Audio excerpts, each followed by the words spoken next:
Kalau Kaisang ngomong semacam itu, maka artinya sebaliknya.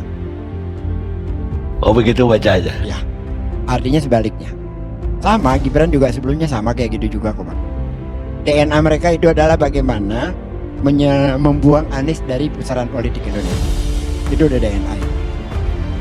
Jadi Apa maksudnya dari Gibran juga, dari Gibran bapaknya? sebelumnya juga bicara sama. Enggak, bapaknya apa juga? Sama juga, apalagi.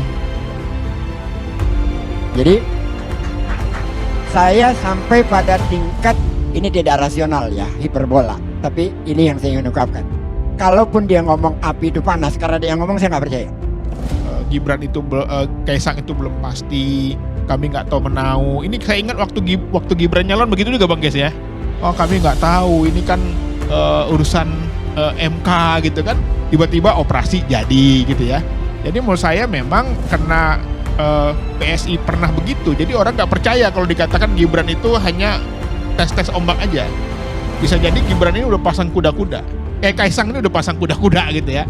Karena kemarin saya diskusi dengan TV sebelah dengan teman-teman Projo, keceplos juga itu. Udah 2 tahun yang lalu perencanaannya rupanya gitu ya.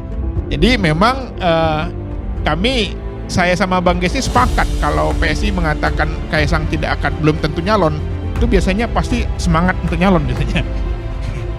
Salah satu kelebihan Pak Jokowi yang luar biasa menurut saya hormat sehormat-hormatnya, dia orang yang paling hebat membantah dirinya sendiri. Wow, itu dahsyat Pak Jokowi. Membantah dirinya sendiri. Iya, bulan ini ngomong begini, bulan berikutnya ngomong lain. Gitu. Itu dia bantah-bantahan gitu. Dan sebetulnya 2015 Februari saya sudah nulis kolom di majalah Tempo. Judulnya Joko versus Widodo. Oh, menarik.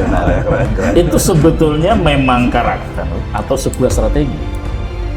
Menurut saya, karakter yang kemudian jadi basis strategi. Konsultan politik EF Saifullah Fatah memberikan argumen menohok tentang Presiden Jokowi. Menurutnya, salah satu kelebihan Jokowi yang luar biasa adalah dia bisa membantah dirinya sendiri. Artinya, bulan ini bicara begini, bulan selanjutnya ngomong lain.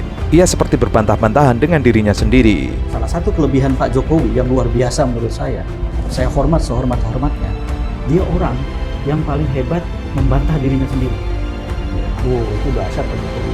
Membantah dirinya sendiri? Iya, bulan ini ngomong begini, bulan berikutnya ngomong lain. Itu dia bantah-bantahan gitu. Ia bahkan mengaku pernah menulis di Tempo pada tahun 2015, judulnya Jokowi versus Widodo. Menurut EF, itu karakter yang kemudian menjadi strategi. EF melanjutkan, jika Jokowi dulunya adalah seorang political marketer, sekarang ini ternyata ia hanyalah political seller. Marketing dan selling itu dua hal yang berbeda.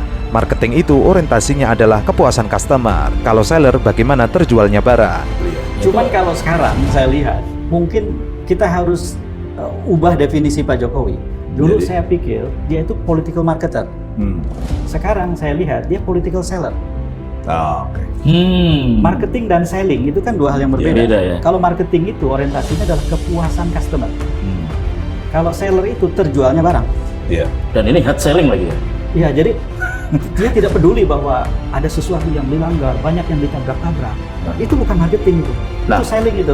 Lalu kemudian dipaksakan instrumen-instrumen bekerja untuk penjualan terjadi. Bansos dengan BLT, aparatur bergerak, memihak dan seterusnya. Itu menunjukkan bahwa dia bukan marketer ternyata. Dia seller. Artinya, ia tidak peduli lagi ada sesuatu yang dilanggar dan ditabrak. Itu bukan marketing, itu selling. Lalu dipaksakan instrumen-instrumen pekerja agar bisa menjual anaknya.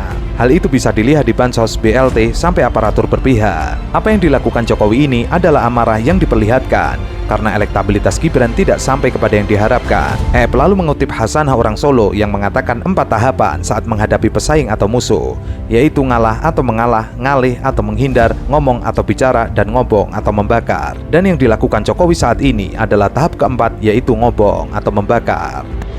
Dalam Hasanah orang Solo mengutip Joko Widodo sendiri yang ia sampaikan ke saya 2012.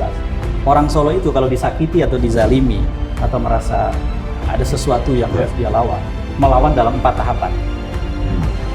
Ngalah, ngalih, ngomong, ngobong. Itulah tahapan melawannya orang Solo. Ngalah itu dengerin aja orang ngomong, seolah-olah kita setuju. Bahkan kalaupun tidak setuju, keluarnya enggi itu ngalah. Ngalih itu menghindar, nggak ketemu orang itu. nggak mau ngomongin itu, menghindar dari isu itu sudah mulai masuk ke berikutnya. Udah nggak mau lagi berhadapan muka dengan kita. Diundang nggak datang.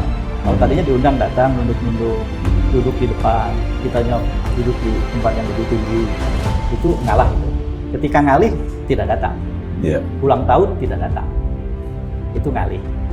Kalau ngomong, udah mengekspresikan dalam bentuk verbal. Saya nggak suka yang Anda bilang. Atau kalau karena dia tidak ketemu langsung, saya nggak suka. Nggak benar itu dan seterusnya. Atau lewat orang lain gitu. Disakiti si saya, dilecehkan si saya. Itu kan mulai bermunculan tuh. Sebelum akhirnya seperti sekarang, ini ngobong.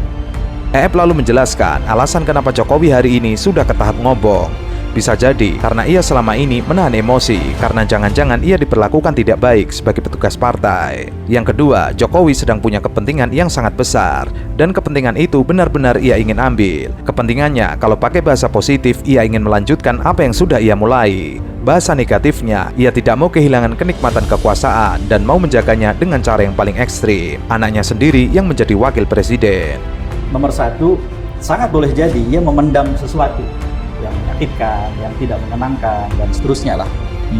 Jangan-jangan karena dia merasa diperlakukan secara tidak layak sebagai petugas partai misalnya. Bisa, nomor satu. Merembetnya kemana-mana jadinya.